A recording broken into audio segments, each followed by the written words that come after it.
नमस्कार, मैं हूँ रितिका पांडे और आप देख रहे हैं न्यूज 21 स्पेशल बुलेटिन अपना बिहार में। स्वागत करते हैं। बगहा से बिहार की बड़ी खबरों से शुरुआत करें तो प्रभारी एसपी निर्मला कुमारी जी हाँ मंगलवार की मध्य रात्रि एक अलग ही अंदाज में नजर आई हैं। आपको बता दें, बगहा की प्रभारी की बात कर रहे हैं। यहाँ शहर की सुरक्षा व्यवस्था और पुलिसिंग की जमीनी हकीकत परखने के लिए एसपी साहिबा ने खुद मोर्चा संभाला है।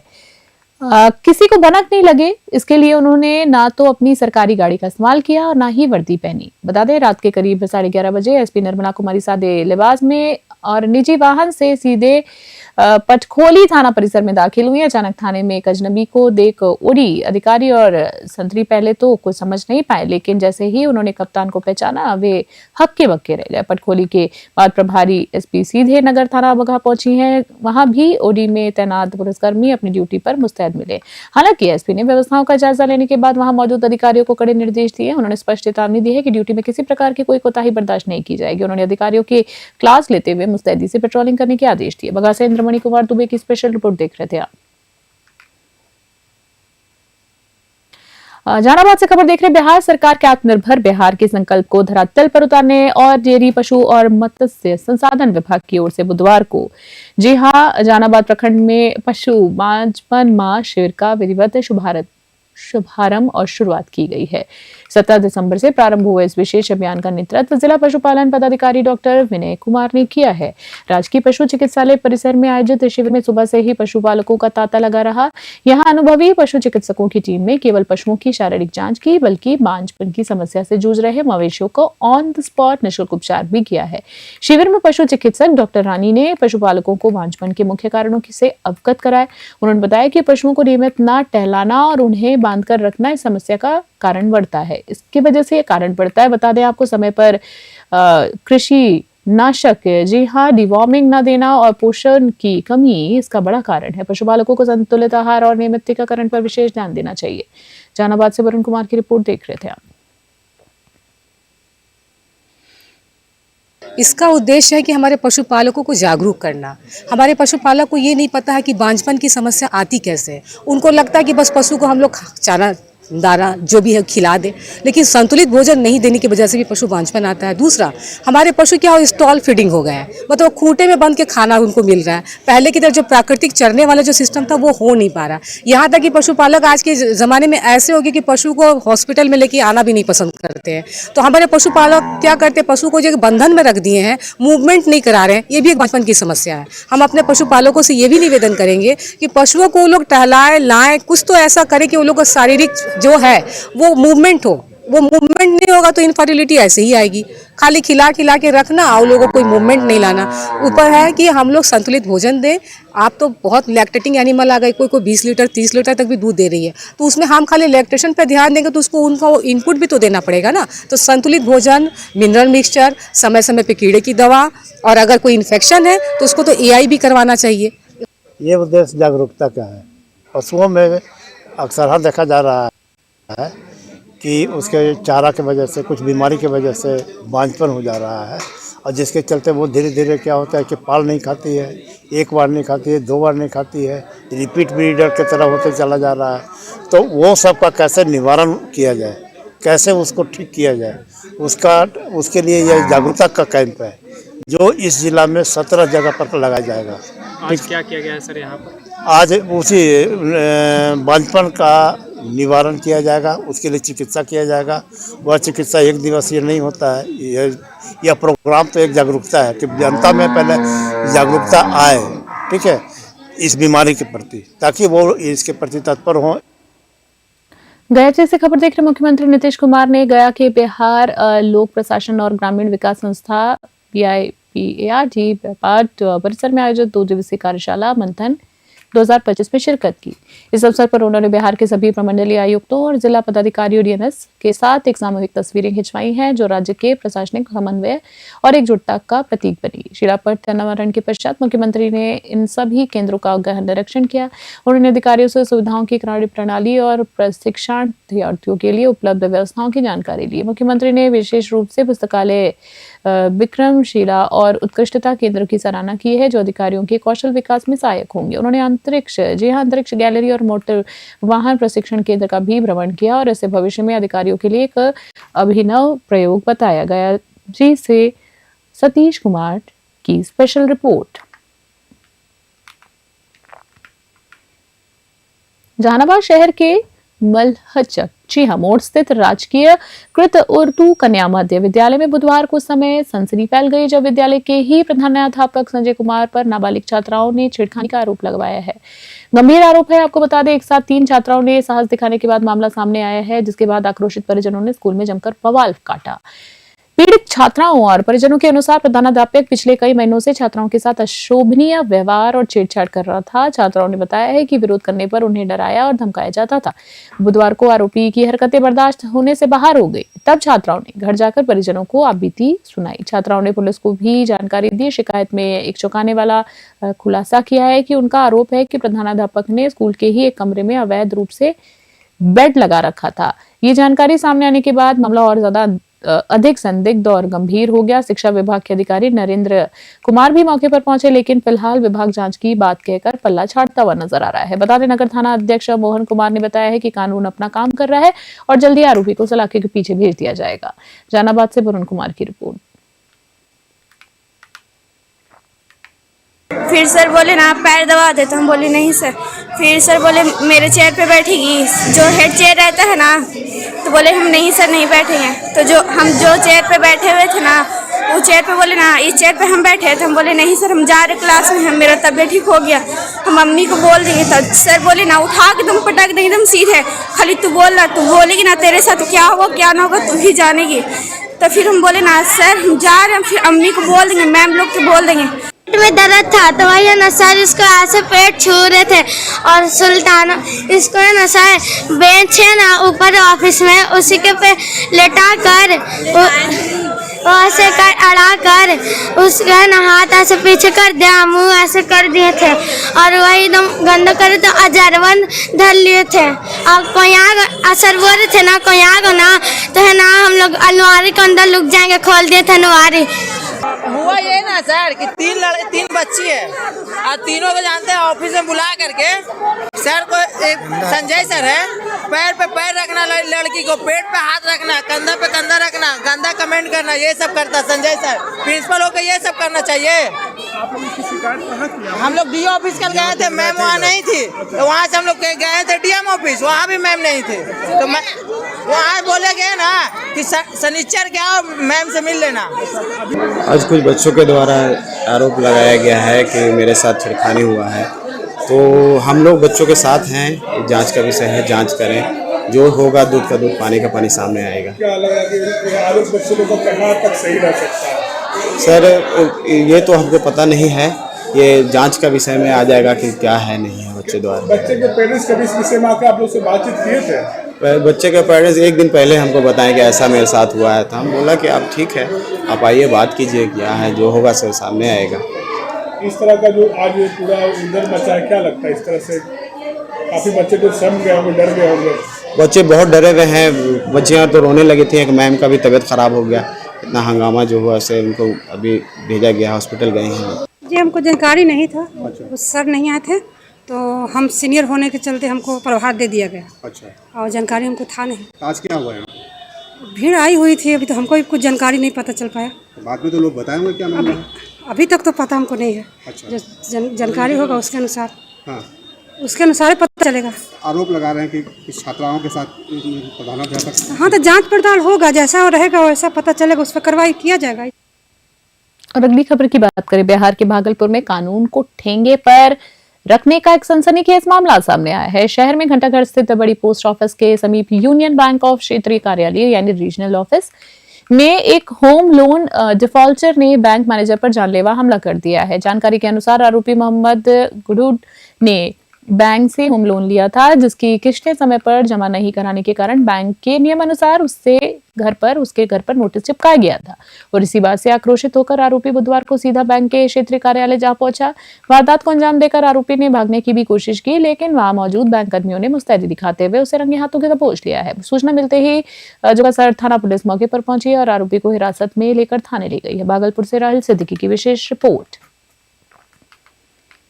लगभग 1:30 बजे मैं अपने क्षेत्रीय कार्यालय भागलपुर में काम कर रहा था। उसी बीच में एक हमारा ग्राहक मोहम्मद गुड्डू जो भागलपुर मेन ब्रांच का एनपीए ग्राहक था, वो बैंक में आकर मुझसे पूछता कि आपने नोटिस चस्पा क्यों किया, क्योंकि वो हमारा डिफॉल्टर था। तो सरफेसी एक्शन के तहत हमने उसको उसे घर पे नोटिस चस्पा करने गया था, तो उसी में उत्तेजित हो गया और मुझे एक थाप मार दिया। एक थाप मारा और धमकी दिया कि तुम बाहर आओ, मैं तुमको देख लूंगा, और पूरे परिवार को जान से मारने की धमकी दिया। मतलब ये जो कार्रवाई किया है उसमें, ये जो हुई है कार्रवाई, क्या है मामला, कैसे क्यों किया उसने ऐसा अचानक? अब सर ऐसा इसलिए किया क्योंकि वो डिफॉल्टर है, उसको ये लगा कि मेरा घर ये बैंक वाला बेच देगा, ये करेगा, इसलिए वो डरा हुआ था, इसलिए धमकी दे रहा था कि कौन है कि मेरा घर बिकवा देगा। तो हम अपना बैंक के प्रोसेस में। अरवल से खबर देख रहे हैं। बिहार में भ्रष्टाचार के खिलाफ चल रही मुहिम में निगरानी अन्वेषण ब्यूरो पटना को बड़ी सफलता हाथ लगी है। ब्यूरो की टीम ने अरवल जिले के वंशी थाना में तैनात सहायक अवर निरीक्षक एसआई मोहम्मद मुस्तबा अली को 5,000 रुपए रिश्वत देते हुए रंगे हाथों गिरफ्तार किया है। शिकायतकर्ता मुकेश कुमार निवासी कुसमाव वंशी ने निगरानी ब्यूरो में शिकायत दर्ज कराई थी कि वंशी थाना कांड संख्या 80/25 में आरोप पत्र चार्जशीट न्यायालय में दाखिल करने के बदले एएसआई मुस्तबा अली द्वारा घूस की मांग की जा रही है। निगरानी ब्यूरो रिपोर्ट ने बताया कि आरोपी के खिलाफ निगरानी थाना कांड संख्या 108/25 के तहत मामला दर्ज किया गया है। गिरफ्तारी के बाद आरोपी को पटना ले जाया गया है, जहां पूछताछ के बाद उसे माननीय विशेष न्यायालय निगरानी पटना में पेश किया जाएगा। अरवल से रंजन कुमार की रिपोर्ट देख रहे हैं।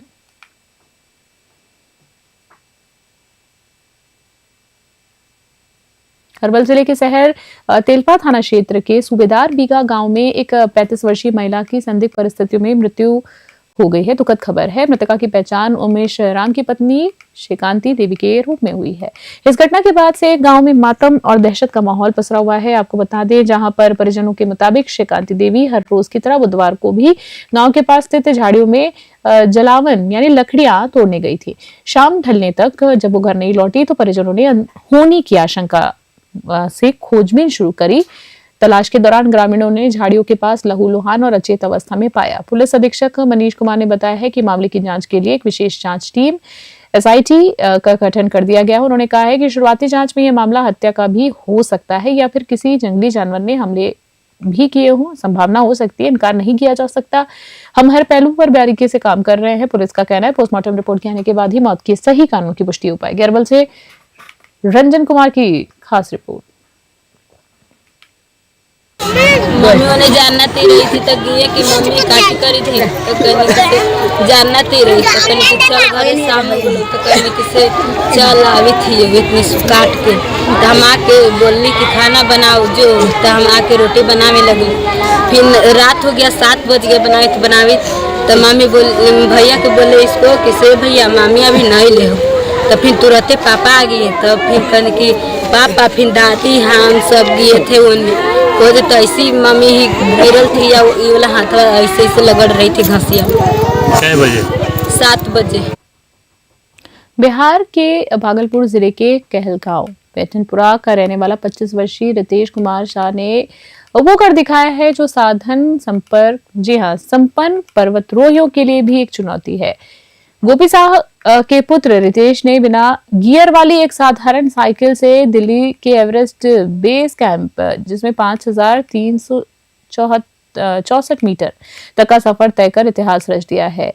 लेकिन इस गौरवमयी उपलब्धि के पीछे की कहानी बेहद मार्मिक और सिस्टम पर सवाल खड़े करने वाली है। जी आपको बता दें, सिस्टम पर बड़े सवाल खड़े करने वाली है। रितेश के पास न महंगे गियर थे, ना ही पर्वतरोहियों वाले खास कपड़े। वे मात्र 250 रुपए की एक जैकेट पहनकर शून्य से नीचे के तापमान में लड़ते रहे। भीषण ठंड और ऑक्सीजन में कमी के कारण उनके हाथ पैरों में गंभीर घाव और सूजन हो गई। 4 हफ्तों तक उन्होंने केवल घर से लाए चने और गुड़ खाकर अपनी ऊर्जा बनाए रखी। जहां रास्ता नहीं था, वहां रितेश ने 1300 किलोमीटर तक साइकिल को अपने कंधे पर उठाकर चढ़ाई की। 3 दिसंबर को उन्होंने सफलतापूर्वक बेस कैंप पर भारत झंडा फहराया, जिसके लिए नेपाल सरकार ने उन्हें सर्टिफिकेट भी दिया है। रितेश के पिता गोपी शाह और बड़े भाई प्रिंस ने बताया कि रितेश अब चलने में असमर्थ हैं और उनके पास पैसे भी खत्म हो चुके। वीडियो कॉल पर रितेश ने बताया है कि वे हार नहीं मानेंगे। पैसे खत्म होने पर भी वो रास्ते में बच्चों को ट्यूशन पढ़ाकर या अन्य पर्वतरोहियों की मदद से भोजन का प्रबंध कर रहे हैं। रितेश का लक्ष्य केवल रिकॉर्ड बनाना नहीं है, बल्कि बिहार की गंगा और यहाँ की पहाड़ियों में पर्यटन की संभावनाओं को दुनिया के सामने लाना। उन्होंने जी हाँ, उन्होंने इस बात का दुख है कि पड़ोसी देश नेपाल आने वाले 90% विदेशियों को भारत के पर्यटन स्थलों के बारे में जानकारी तक नहीं है। भागलपुर से राहिल सिद्दीकी की स्पेशल रिपोर्ट। मैं तो पहले सोच रहा था कि वह जीवन में इतना बड़ा जोखिम उठा रहा है, हे भगवान क्या होगा नहीं होगा इसके साथ। उतना साइकिल चलाना, फिर खाने पीने का इंतजाम उतना नहीं, न उतना कपड़ा लत्ता, न उसके पास उतना पैसा है, कहीं पहुंच सकेगा। मैं तो भगवान, देवी दुर्गा माँ, शिव जी, महादेव, विष्णु भगवान सब का पूजा करते रहा, जरा मेरे बेटे का रक्षा करना प्रभु। और इसी आशा मेरे से वो आगे बढ़ते रहा और सफलता हासिल करते रहा। हम उसके शुरू से जब जीवन पढ़ते हैं तो हमको बार बार यही लगता था कि पैसा के कमी के कारण वह नहीं कुछ कर पा रहा है। क्योंकि एक बार स्कूल में जब टीचर लोग उसको पढ़ा रहे थे सरस्वती विद्या मंदिर में, यह टीचर कोई कुछ ऐसा क्वेश्चन करने लगा, टीचर ताजुब खा गया और कहा रितेश तुम एक दिन वैज्ञानिक बनोगे। और मैं भी ये गिनीज वर्ल्ड रिकॉर्ड भी हो सकता है गियर साइकिल को लेकर के। प्रॉब्लम तो उसको जो है ईबीसी पहुंचने के पहले, एवरेज बेस कैंप पहुंचने के पहले 1 सप्ताह पहले तक प्रॉब्लम होने लगा था। मतलब पैर वगैरह सब, हाथ सब में थकान का निशानी सब आ गया था। तो वो हम लोग से ये बात छुपा करके रखा हुआ था कि अगर बता देगा तो भैया मम्मी पापा लोग आगे बढ़ने नहीं देंगे। तो वहाँ पहुँचा तब जा करके वो अपना दुख बताया कि ऐसे ऐसे भैया जो है प्रॉब्लम हो गया है, अब जो है आप लोग हम लोग को उनको जो है वापस लाने के लिए कुछ व्यवस्था करवाइए, सरकारी सहायता वगैरह सब। आप चाहे तो डीएम सर से मिल लीजिए, सांसद सर से मिल लीजिए, विधायक सर से मिल लीजिए, हम सब जगह गए भी। शेखपुरा जिले के चिवाड़ा थाना क्षेत्र अंतर्गत मानेगांव में बुधवार को समय हड़कंप मच गया जब वहां स्थित मस्जिद के इमाम का शव उनके आवास में फंदे से झूलता हुआ पाया गया। दुखद खबर है। घटना की खबर फैलते ही बड़ी संख्या में स्थानीय लोग मौके पर जमा हो गए और उनकी सूचना तुरंत पुलिस को दी गई है। मृतक की पहचान आपको बता दें सहरसा जिले के घोटौड़ा थाना क्षेत्र के अंतर्गत पुरानी मुबारकपुर गांव निवासी मोहम्मद जावेद के रूप में की गई है। मोहम्मद जावेद पिछले कुछ समय से मानेगांव की मस्जिद में इमाम के रूप में कार्यरत थे और मस्जिद परिसर स्थित आवास में ही रहते थे। मामले की गंभीरता को देखते हुए और संवेदनशीलता को देखते हुए चिवाड़ा थाना पुलिस के साथ साथ एफएसएल की टीम भी मौके पर पहुंची। टीम ने कमरे से जरूरी साक्ष्य और फिंगरप्रिंट्स एकत्रित किए ताकि मौत के सही कारणों का पता लगाया जा सके। शेखपुरा से रंजन कुमार की खास रिपोर्ट। में एक फ़ोन आया था कि माने मस्जिद के इमाम साहब जो हैं वो सुसाइड कर लिए हैं। खिड़की से ये लोग अपना फ़ोटो खींचे थे, हम लोग आए थे, रूम बंद था अंदर से और रूम का मतलब ढक मतलब प्रेशर दिया गया तो रूम खुला। तो देखिए कि वह अपने मफलर से फांसी लगाए हुए थे। प्रथम दृष्टया क्या लग रहा है सर? अभी तो बता नहीं पाएंगे, जांच होगा। एफएसएल की टीम भी यहाँ पहुँची थी? एफएसएल की टीम आई थी। क्या कुछ पता चला? जांच में कुछ आया सामने? अपना वो सब जांच करके अपना ले गए हैं। अजान देने के लिए तो देखे हाफिज उठे ने, तो हम उनको उठाने के लिए गए तो आधा घंटा तक हम लोग 3-4 लड़का मिल के आवाज़ दिए, नहीं उठे। तो खिड़की से देखे हाफिज जी कोना में साइड में खड़े थे। तो हम बोले उस दूसरा लड़का को कि हाफिज जी साइड में खड़े हैं। तो गेट हल्का फड़का के देखा तो बोल रहा है कि हाफिज जी फांसी लगानी। तो फिर उतना ही में हम पूरा गाँव वाला को हम लोग शेखपुरा समाहरणालय स्थित पुलिस अधीक्षक कार्यालय में बुधवार को ऑपरेशन मुस्कान के तहत एक विशेष कार्यक्रम का आयोजन किया गया है। इस दौरान एसपी बलराम कुमार चौधरी ने विभिन्न थानों क्षेत्रों में गुम हुए 22 मोबाइल फोन और उनके वास्तविक मालिकों वैध धारकों को सुपुर्द किए हैं। अपना खोया हुआ मोबाइल वापस पाकर लोगों के चेहरे पर खुशी खिल उठी है। आपको बता दें एसपी बलराम कुमार चौधरी ने पत्रकारों को संबोधित करते हुए बताया है कि तकनीकी सर्विलांस और पुलिस की सक्रियता से इन 22 मोबाइल फोन बरामद किए गए हैं। एसपी ने आम जनता से अपील की है कि मोबाइल गुम होने पर तुरंत नजदीकी थाने में ले जाएं या ऑनलाइन पोर्टल पर एनसीआर दर्ज कराएं ताकि पुलिस तकनीकी रूप से उसे ट्रैक कर सके। बता दें आपको उन्होंने कहा है कि अपराधियों की धरपकड़ के साथ साथ आम जनता की समस्याओं का समाधान भी उनकी संपत्ति की सुरक्षा पुलिस की प्राथमिकता है। शेखपुरा से रंजन कुमार की रिपोर्ट। इसमें से 22 मोबाइल जो कि गुम हुए थे उन सभी के लाभुक यानी कि उसके जो वास्तविक स्वामी थे उन्हें बुला करके आज सभी मोबाइल को हैंडओवर किया गया इस 22 मोबाइल का लगभग अनुमानित लागत लगभग 6 लाख रुपये होंगे। और हमारी टीम, डीआईयू की टीम, हमारे डीआईयू प्रभारी, सभी जितने भी इस टाइप के मामले आते हैं उसको बहुत संवेदनशीलता के साथ उसका गहन मॉनिटरिंग करके और सारे गुम मोबाइल को रिकवर करने का प्रयास किया जाता है। लोगों से अपील है कि आपका जो भी मोबाइल गुम हुआ हो आप बेहिचक होकर के थाने में जाएं, थाने में जाकर के उसका सनहा करवाएं। सनहा जैसी होता है वो हमारे डीआईयू प्रभारी को उसकी कॉपी चली जाती है और उसके माध्यम से उस मोबाइल की रिकवरी की कार्रवाई प्रारंभ कर दी जाती है।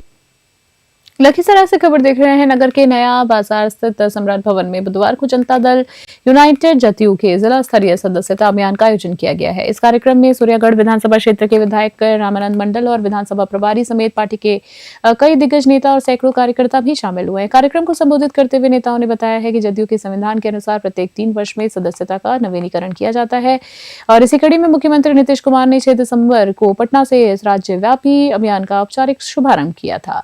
अब इसे प्रखंड और पंचायत स्तर तक ले जाया जा रहा है। बता दें आपको, विधायक रामानंद मंडल और कार्यकर्ताओं में जोश बढ़ते हुए बताया गया है कि लखीसराय जिले के लिए 1 लाख नए सदस्यों को पार्टी से जोड़ने का महत्वाकांक्षी लक्ष्य रखा गया है। उन्होंने कहा कि मुख्यमंत्री द्वारा किए गए विकास कार्य और जन कल्याणकारी योजनाओं को आधार बनाकर कार्यकर्ता घर घर जाएंगे और लोगों को पार्टी की विचारधारा से जोड़ेंगे। लखीसराय से संतोष कुमार गुप्ता की रिपोर्ट। हम लोग के पार्टी में प्रत्येक 3 वर्ष में फिर से रिन्यूअल होती है, सदस्यता अभियान चलाया जाता है। 6 तारीख के माननीय मुख्यमंत्री जी के द्वारा शुभारंभ किया गया। उसमें राष्ट्रीय कार्यकारी अध्यक्ष भी थे, प्रदेश अध्यक्ष जी भी थे, हम लोग भी थे और हम लोग को पूरे बिहार में चल रहा है, हर जिला में।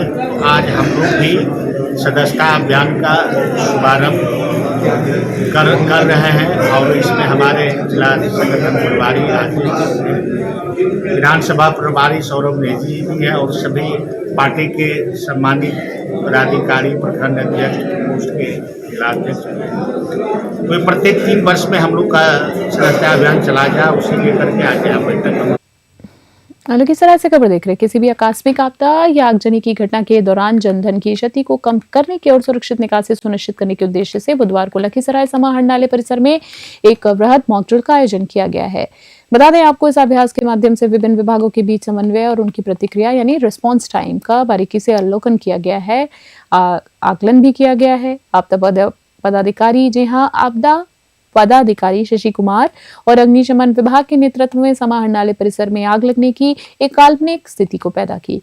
जैसे ही अलार्म बजा, अग्निशमन सेवा और गृह रक्षक के जवानों ने मोर्चा संभाल लिया। टीम ने दिखाया कि कैसे आग की लपटों के बीच फंसे लोगों को सुरक्षित बाहर निकाला जाता है और घायल होने की स्थिति में तत्काल प्राथमिक उपचार यानी फर्स्ट एड को कैसे दिया जाता है। इस मॉक ड्रिल में जिला प्रशासन, अग्निशमन सेवा, गृह रक्षा वाहिनी यानी होमगार्ड और स्वास्थ्य विभाग के कर्मचारी और अधिकारी मुख्य रूप से शामिल हुए। लखीसराय से संतोष कुमार गुप्ता की रिपोर्ट। इसी को देखते हुए हम लोग आग से रिलेटेड जो आप लोग लापरवाही बरतते हैं, जैसे ठंड का मौसम आ रहा है, आप लोग अलार्म जला करके वहाँ पे छोड़ दीजिएगा अपने, और उससे क्या होगा कि आग लगने की खतरा बढ़ जाता है।